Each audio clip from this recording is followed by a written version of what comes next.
Good morning बच्चों। I hope you are well and good at your home and enjoying your life with your parent. I would like to continue about the remaining part of your economics chapter, that was the story of village Palampur. In this connection, आज हम पढ़ेंगे non farm activities.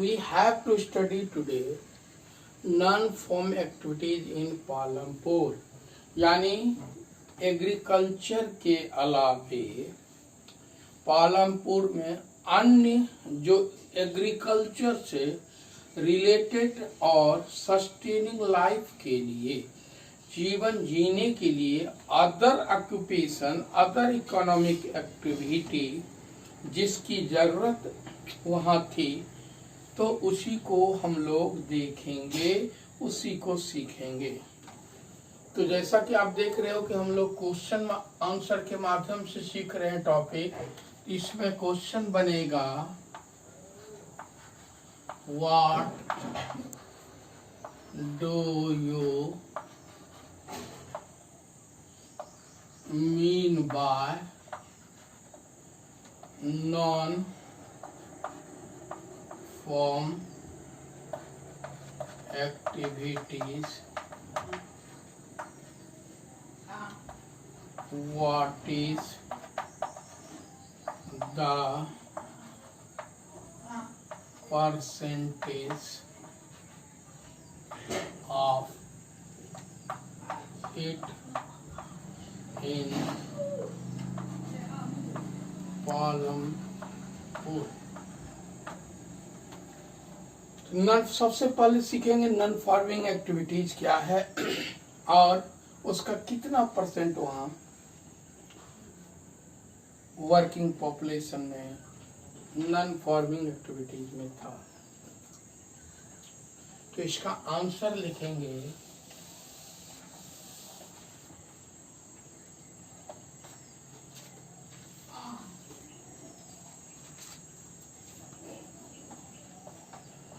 all those economic activities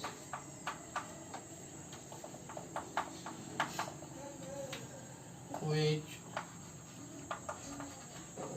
do not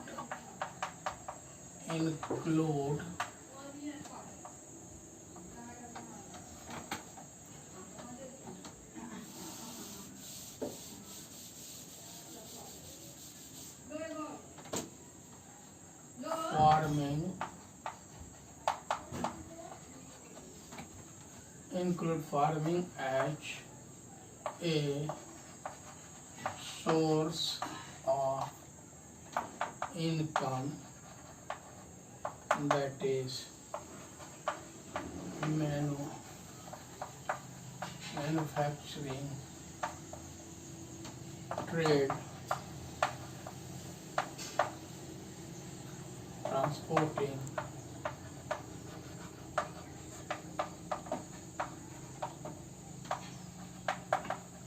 mining, etc. are called non-farm activities. तो जैसा कि देख पा रहे हो, ऑल दोज इकोनॉमिक एक्टिविटीज, वैसी आर्थिक क्रिया जो डायरेक्टली फार्मिंग के रूप में नहीं है, खेती के रूप में नहीं है, as a source of income, यानी मुख्य सोर्स। आगे इसमें हम लोग सीखेंगे कि किसान खेती भी कर रहा है, उसके साथ साथ एनिमल रेयरिंग भी कर रहा है। तो एनिमल रेयरिंग जो है उसका सब्स्टिट्यूट है, मेन ऑक्यूपेशन फार्मिंग है, लेकिन उससे रिलेटेड जो बिजनेस है, यानी कि इस चैप्टर में हम इस टॉपिक में रियल वे में हम सीखने जा रहे हैं value addition of product. In fact we are going to learn how to value added in the production of product. तो यही कह रहा है कि all those economic activities which do not include farming, जो फार्मिंग में इंक्लूड नहीं है as a source of income, जैसे manufacturing, trade, transporting, mining, are called non farming activities. ऐसे सब व्यवसाय को, ऐसे सब ऑक्यूपेशन को नॉन फार्मिंग एक्टिविटीज कहते हैं। लेकिन इसके साथ टेल क्वेश्चन था आपका कि what was the percentage of it, यानी ऐसे लोगों की कितनी संख्या थी वहां, तो उसको सीखेंगे। तो आंसर होगा सेकंड क्वेश्चन का 25% out of total working people are engaged in non-farming activities, यानी जितने लोग वहाँ जितने लोग इकोनॉमिक यानी एडल्ट जितने थे, जितने लोग वर्किंग पॉपुलेशन का मतलब age between age of 15 to 59, याद रखना वर्किंग पॉपुलेशन। लेकिन अब अपने देश में अभी 18 है, मिनिमम 18 वर्ष से कम में आपको नॉर्मल जॉब नहीं मिलेगा। तो वही है, तो वर्किंग पॉपुलेशन जितने थे उसमें से 25, यानी अगर 100 आदमी वहाँ थे तो 75 was involved in depend on the agricultural activity, but 25 were non-agricultural activities. So those people were involved in non-agricultural activities, they were called non-farming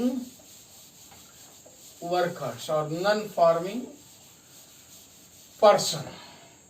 अब तो आपने सीख लिया कि इट मीन्स एग्रीकल्चर को छोड़ के जो व्यक्ति अपना दूसरे ढंग से जीवन यापन करते थे उसी को हम लोग सीखेंगे। और इसमें देखेंगे तो नेक्स्ट क्वेश्चन होगा इस टॉपिक का, mention any 4 non-farm activities, mention any 4 non-farm activities in Palampur, यानी ऑफ पालमपुर कर दो। Mention any 4 non-farm activities of Palampur. यही टॉपिक का लास्ट होगा, इसी को हम पढ़ेंगे तो हमारा ये चैप्टर कंक्लूड हो जाएगा। It means we are going to complete और verge of completion of this chapter. We should know about the answer of this question, हमें यह सीखना है इस चैप्टर का क्या क्वेश्चन का इस टॉपिक का आंसर होगा। तो है आंसर होगा the non farm activities of Palampur are. हम लोग देखेंगे नॉन फार्मिंग एक्टिविटीज पालमपुर का क्या था। तो सबसे पहले dairy farm,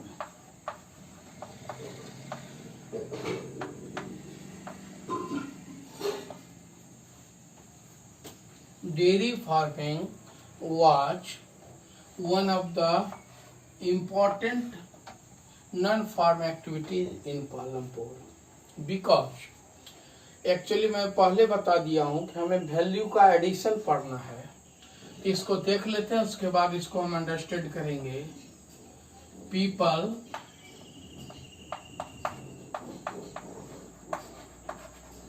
feed their cattle with various agro products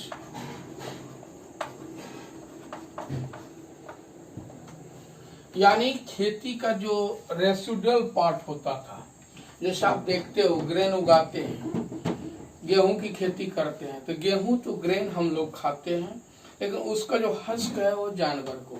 तो यहाँ वो एक्चुअली वैल्यू एडिशन हम सीख रहे हैं। तो देखो कैसे वैल्यू ऐड हो रहा है। तो वो हस्क यूजलेस था, उस हस्क को डेयरी कैटल को या जानवर को खिलाया गया और उसका आउटपुट क्या हुआ, मिल्क हुआ। तो अब देखो हस्क से हस्क इन्वेस्टमेंट किया, इनपुट हुआ और उसका आउटपुट हो गया मिल्क। तो आप देखोगे जो प्राइस हस्क का होगा वो मिल्क का ज्यादा होगा इससे, और फिर इसी मिल्क को अगर कन्वर्ट कर दिया जाए पाउडर में तो उसका प्राइस इससे ज्यादा होगा। It is called value addition. Agricultural product husk था, यूजलेस था, ग्रेन तो किसान ने अपने पर्पस के लिए यूज कर लिया और या मार्केट को दे दिया, लेकिन जो उसका रिमेनिंग और रेसिडुअल पार्ट बचा उसको जानवर को खिला दिया और उससे वेरियस वर्क ले लिया और उसका जो आउटपुट हुआ उसको मार्केट में बेच दिया। They sold such product in the market, as a result they got extra income with the same. It means you can see this activity is also related with agriculture but indirectly. It means agro products are consumed by the dairy animals and dairy animals product are being sold in the market. तो cattle, तो दूसरा लिखेंगे the milk is sold in nearby big village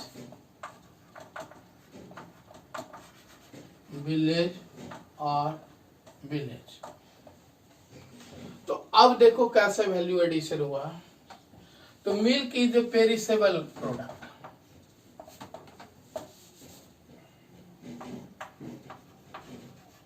ask milk. How one economic activity generate another economic activity, that is value addition. देखो एक व्यवसाय कैसे दूसरे व्यवसाय को कोरिलेट करता है, कैसे उसके लिए अपॉर्चुनिटी का सोर्स बनता है, उसी को सीखना है। तो यहाँ देख रहे हो हस्क जो था एग्रो प्रोडक्ट था, उसका मिल्क हुआ। तो milk is a perishable product, यह जल्दी खराब होने वाला चीज है।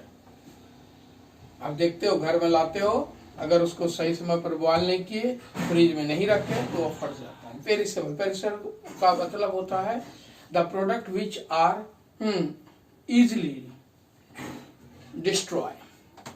अब क्या हुआ, अब देखो यह जो प्रोडक्ट ये आउटपुट हुआ एनिमल का, डेयरी का, लेकिन इसने क्या दिया, अब इसको for a long period, because इसका कंज्यूमर कहाँ है, टाउन में है मेनली, टाउन वहां से दूर है, विलेज में, विलेज का ये प्रोडक्शन हुआ पालमपुर का, ये प्रोडक्शन हुआ हस्क को इनपुट किया मिल्क, मिल्क क्या है, पेरिसेबल प्रोडक्ट है, और इसका कंज्यूमर है टाउन और सिटी। यहां तक भेजने के लिए इसको क्या किया गया, चिलिंग और कूलिंग सिस्टम डेवलप किया गया नियर बाय टाउन में, collection and chilling centre, collection and chilling centre,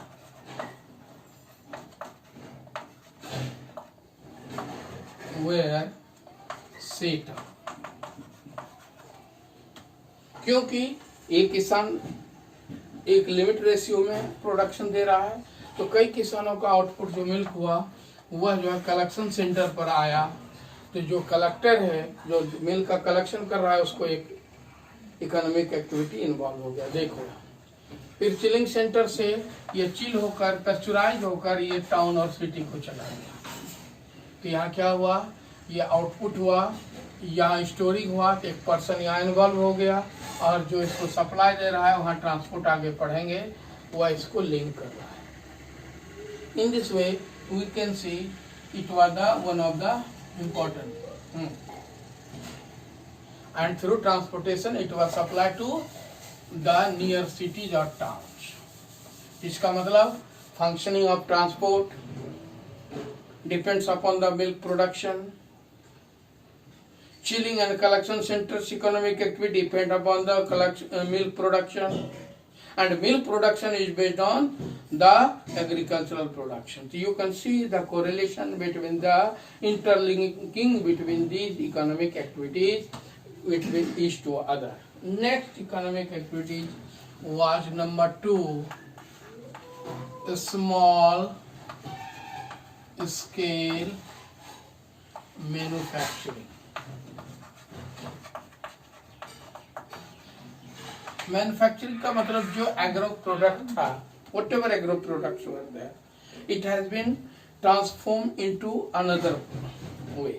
जैसे आपने देखा मिल्क में कलेक्शन और चिल के द्वारा उसकी ड्यूरेबिलिटी बढ़ाई गई, उसकी पेरिसेबिलिटी बढ़ाई गई, उसको खराब होने से बचाने के लिए उसकी कैपेसिटी बढ़ाई गई। Small scale manufacturing, it means you have study in this chapter कि sugar cane was one of the major production of this area.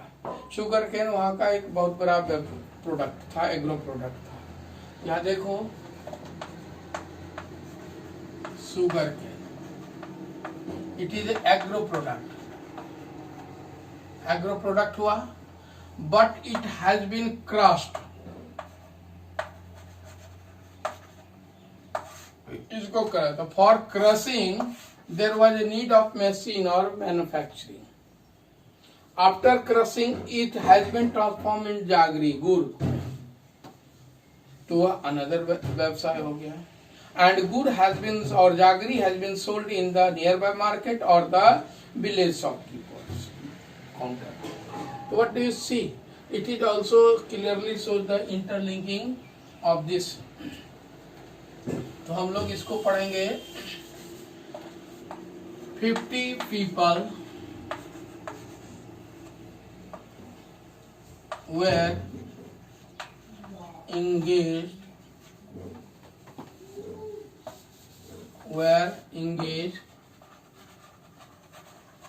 in this activity. 50 लोग इसमें इन्वॉल्व थे,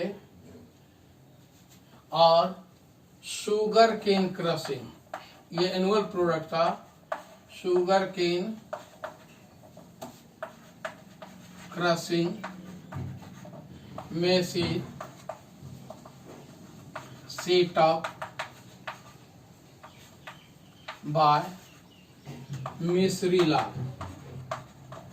मिश्री लाल एक कैरेक्टर है जिसने पहले बैल से इसकी क्रशिंग करते थे, लेकिन बाद में उसे जब सोर्स नॉलेज हुआ अपने प्रोडक्शन को, तो उसने उसको मैकेनिकल कर दिया, मशीन खरीद लिया और इसका प्रोडक्ट था जागरी।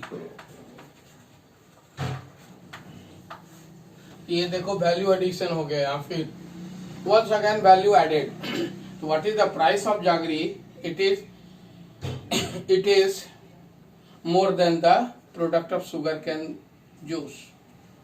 और शुगर केन के प्रोडक्ट को वैल्यू ऐड करके जागरी में कन्वर्ट कर दिया गया, और आज देखते होंगे। और फिर इसी जागरी को कन्वर्ट किया जाता है शुगर में, और शुगर का प्राइस देख रहे हो 40 और 50 रुपीज केजी है अभी आपके मार्केट में। लेकिन वही शुगर कैन खरीदो तो 5 रुपया ग्लास है, 10 रुपया ग्लास है। What do you see? So this is the value addition. It was the so that the income in this way, income of the farmer can be increased or way. तो ये आपका second activity था जो वहाँ traders को supply किया जाता था। तीसरा शॉपकीपिंग। तो grocery shop was one of the because तो शॉपकीपर जो थे, whatever person were involve in shopkeeper as a shopkeeper, इसका क्या काम था? 2 प्रोडक्ट था। तो whatever village product, rice जैसे राइस व्हीट, उसको भी ये सेल करता था, as well as the city town product जैसे बिस्किट हुआ, पेंसिल हुआ, कॉपी हुआ, ये सब जो अदर मेडिसिन हुए और अदर इक्विपमेंट्स जो हुए, उसको भी वह लाके वह शहर से लाके यहाँ बेचता था। It was the another occupation for various goods are sold through this process.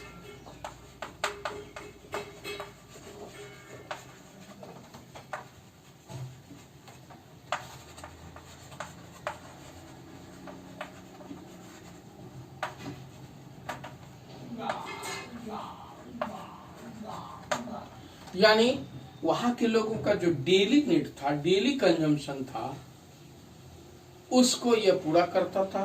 साथ साथ वह जो है मार्केट का एक स्रोत था, यानी होलसेलर मार्केट से वह अपने सामान को परचेज करता था। They purchase their products as per the demand of their area, as per their demand in their show, and these have been sold among the farmers or non-farm workers or laborers as per their need. It was the another version activities. And D, 4, second last, that is the transportation.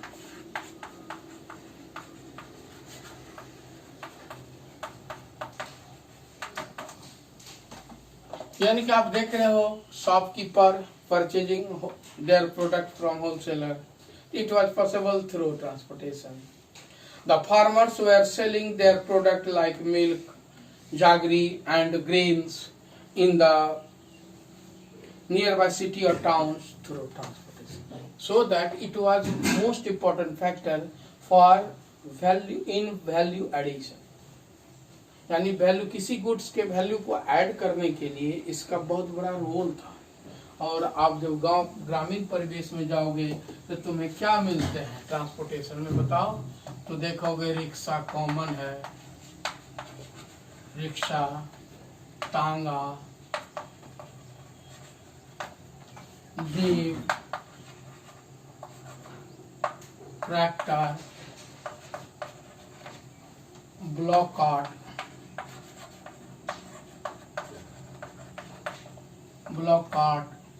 buggies are the means of transport। ये सब वहाँ के means of transport है। And देखो ये क्या है, यह वैल्यू एडिशन कर रहा था। Transportation is helpful for value addition, otherwise you have observed, आपने सीखा, you learned कि मैक्सिमम प्रेशर वाज एग्रीकल्चर पर बहुत ज्यादा प्रेशर था।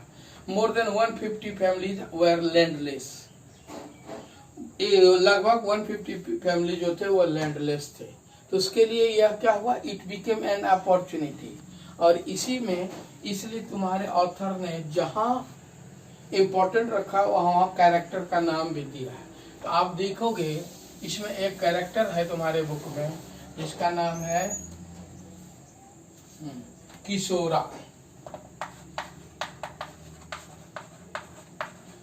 ही वॉज ए फार्म लेबर, वह पहले फार्म लेबर था जिसको बहुत लो वेजेज मिलता था। बट ही वॉज इंटेलिजेंट, लेकिन वह बुद्धिमान था। क्या क्या, he got a loan from the bank, loan from bank at the low rate of interest. बहुत कम रेट पर उसने लोन लिया बैंक से। और क्या क्या, उसने एक ब्लॉक कार्ट खरीद बना लिया, एक ट्रांसपोर्टेशन मीन्स बना लिया ब्लॉक कार्ट। और उससे उसने क्या किया,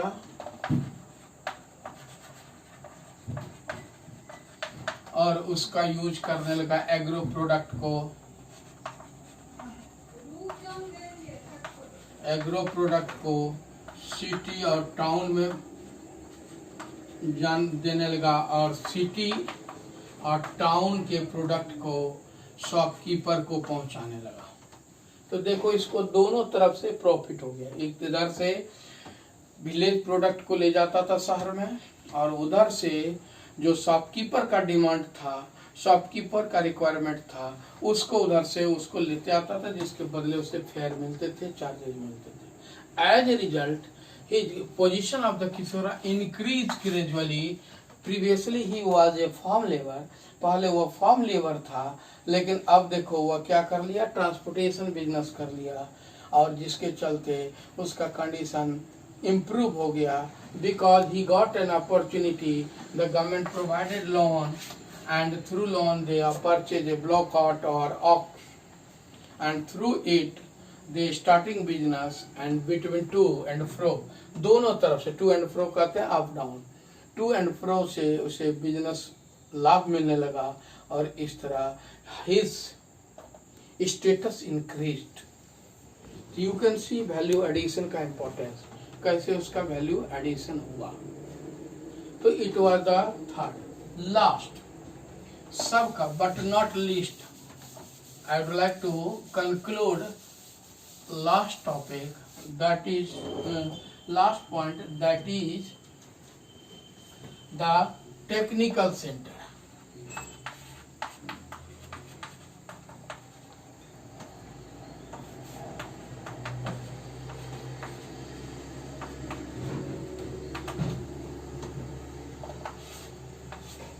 actually gradually education improve in that village. धीरे धीरे वहाँ शिक्षा का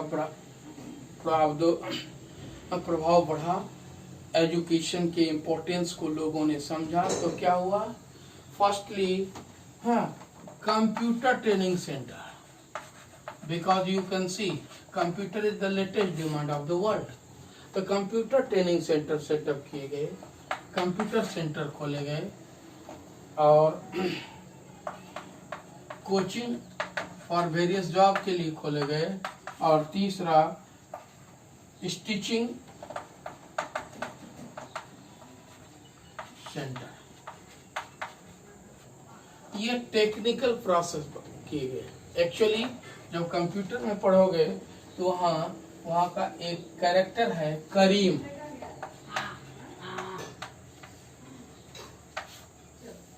तो करीम ने क्या किया, देखा कि गांव के बहुत सारे बच्चे कंप्यूटर सीखने के लिए शहर जाते हैं। तो दे गॉट और दे थिंक ऑन इट कि यहाँ से लोग जो इतना मेहनत करके शहर जा रहे हैं, अगर उसी को हम यहाँ सेटअप कर देते हैं तो हमारे लिए it will be an opportunity and source of income हो जाएगा, और बच्चे को आने जाने की परेशानी से बच जाएगा। तो व्हाट हैपेंड, तो करीम ने क्या किया कि गांव में 2 कंप्यूटर लेडी, ट्रेंड लेडी थी, उसको रख लिया। तो देखो एक तो बेनिफिट करीम को हुआ, और 2 फीमेल टीचर को उसने अपने सेंटर पर रख दिया। एंड दो students going in city or town for learning computer. Now they started in. तो क्या हुआ कि बच्चों को फायदा हो गया, आने जाने की परेशानी से बच गया, करीम को सोर्स ऑफ इनकम इंक्रीज कर गया और उसके साथ 2% को नया रोजगार मिल गया. It was the center of non-farming activities and these skills और इसी स्किल के जरिए एजुकेशन के जरिए सारे डेवलपमेंट हुए वहाँ. तो व्हाट डू यू सी? तो हम कह सकते हैं कि अगर एजुकेशन प्रॉपरली स्किल डेवलप किया जाए तो हमारा सोर्स ऑफ इनकम बढ़ जाएगा, प्रोडक्ट का वैल्यू एडिशन हो जाएगा. फार्मर ये समझने में सक्षम हो गया कि अगर हम रॉ प्रोडक्ट को बेचते हैं तो उससे लेस बेनिफिट है, लेकिन अगर उसी में उसको वैल्यू एडिट करके बेचते हैं, जैसे आप देखते हो, मान लो हस्क का एक उदाहरण दिया तुमको, हस्क मिल्क हुआ और इसी मिल्क में देखो वैल्यू कैसे एडिशन होता है. अगर 10 रुपया केजी हस्क है, मान लो 10 रुपया क्विंटल, 10 रुपया है, मिल्क हो जाएगा 40 रुपीज लीटर. और इसी मिल्क से अगर वही किसान मिल्क को ना बेचकर बटर बना दे, चीज बना दे, तो उसका वैल्यू और कई गुना. बटर बना दिया जिसका प्राइस है 300 रुपीज के जी एटलीस्ट. तो देखो ये वैल्यू एडिशन होता गया. ये यूजलेस प्रोडक्ट था, मैन्यूर के रूप में या किसान पहले जला दिया करता था, उसको यूज करना सीखा टेक्निकली और आज देखो ये वैल्यू एडिशन हो गया. ऐसे तुम जितने भी स्वीट्स खाती हो तो स्वीट्स का मेन प्रोडक्ट चाहे एग्रीकल्चर सोर्स है, लेकिन स्वीट्स का प्राइस जो है whatever price is there it is far बहुत ज़्यादा है, काफ़ी ज़्यादा है देन द रॉ प्रोडक्ट्स. इसलिए वैल्यू एडिशन आपको सीखना चाहिए which will be beneficial for your life. Thank you. Have a nice day. It was your conclusion of this chapter. Okay.